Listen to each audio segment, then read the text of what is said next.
I've already cried. I'll cry later. You get that call, you get a little angry.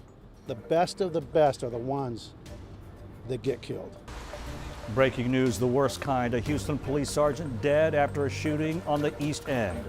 The sergeant has been identified as Chris Brewster. Tonight, his family and fellow officers are devastated. Tomorrow, for most of us, our lives will go on. But this family life has been forever changed. The chief and the mayor also saying tonight the officer's family needs your prayers and to pray for the entire police department. The sergeant was shot on Avenue L and rushed to Memorial Hermann Hospital. We begin team coverage with Brett Buffington at the hospital tonight. Brett. Ron, tonight the chief called him one of the best of us. The union president called him a true crime fighter. Tonight, this is the motorcade that will take 32-year-old Sergeant Chris Brewster to the medical examiner's office. The medical examiner's van had just arrived here to Memorial Hermann Hospital. There are heartbroken officers standing out here in the street asking themselves how this happened. This is a sergeant who was out running a beat tonight. He was responding to a domestic violence call, a domestic disturbance when this shooting happened. Tonight we have learned from the police chief that this officer, this sergeant, 32-year-old Chris Brewster, was shot without his bulletproof vest on. But the chief tonight says that that bullet that killed him would not have affected if he was wearing a vest or not. It was above the vest, according to the chief. Tonight, there are a lot of officers here very upset, as you can see. They are waiting to escort this officer's body again, as we just saw a couple weeks ago with a Harris County Sheriff's deputy.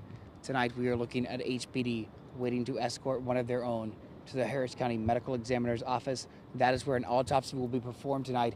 There are a lot of questions in this investigation as to how this happened.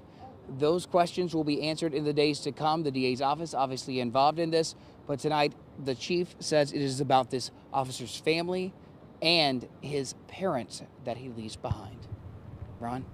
All right, thank you so much, Brett Buffington. A horribly sad scene there in the Texas Medical Center. All right, we turn now to Matt Doherty, who is live at the scene of the shooting. Matt, what can you tell us?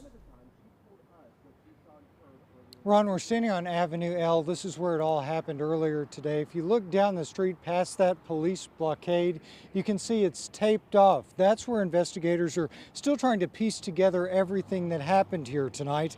Police say Sergeant Chris Brewster arrived to the street before 6 o'clock responding to a domestic violence call. Police say a woman called 911 saying she was being assaulted by her boyfriend who had 2 guns. When the sergeant showed up, police say he was shot from down the street by 25-year-old Arturo Solis. Police say the sergeant gave information that he had been shot to other police officers and gave a description of the suspect who fled the scene. Solis was soon arrested nearby after police say he'd been hiding and jumping fences. The entire incident has been captured on body-worn camera, and what people will see is a coward that took the life of a hero.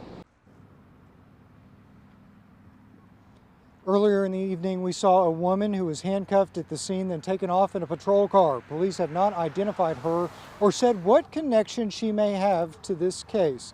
Now, police believe that the suspect ditched one of his 2 weapons somewhere here in the neighborhood.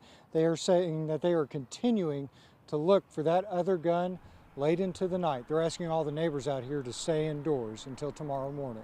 We're live on the east side. Standing for Houston, I'm Matt Doherty, KHU 11 News. All right, thank you so much, Matt. The police chief confirmed the shooting suspect already had a criminal record. We found this mugshot of Arturo Solis from 2017. Police records show he has been previously arrested for assaulting a family member, evading arrest, and burglary of a vehicle.